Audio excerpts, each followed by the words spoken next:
In 2024, I went on a little road trip through the UK to show my Dutch friend the good, the bad, and the ugly. Speaking of ugly, I'm originally from the UK, so whenever I'm there, I always try to take the time to go to my hometown to visit family. Wait, I mean the city we're from is ugly, not my family, oh my god. So spoilers, I don't really like Stoke-on-Trent. But I do want to acknowledge that I am biased against it. You know, all those depressed teenager years. So it definitely has an extra layer of, man, I really don't want to be here for me.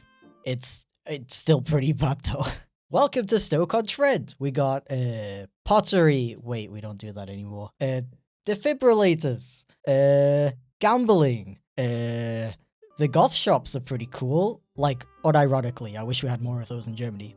Yeah. Like, I really don't want to spend the entire video shitting on this place. Like, it's not like every single corner is like this. Just, like, most of it. There's actually this somewhat jarring juxtaposition of one or two pretty nice looking streets right next to just pure desolation.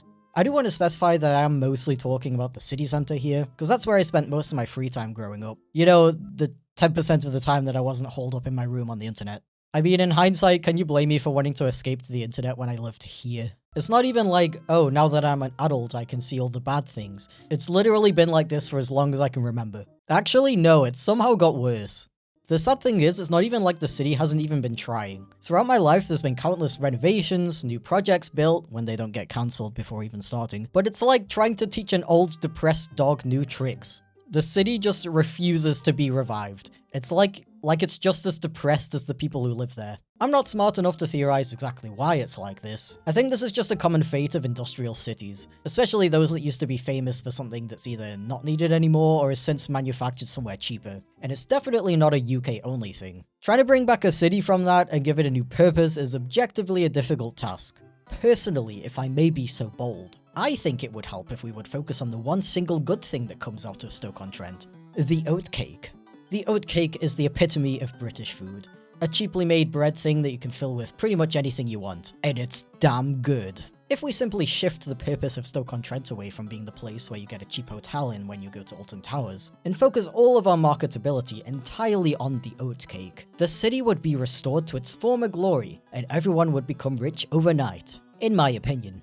So, back to the road trip. After our quick stop in Stoke, which Tim loved by the way, we headed to Manchester for the concert that was the original reason we came to the UK in the first place. And the 2 nights we spent there were kind of a blur for some reason. Tim tried a doner kebab the exact way you're supposed to, at a normal time of the day with a very clear head. I think he liked it, I don't remember.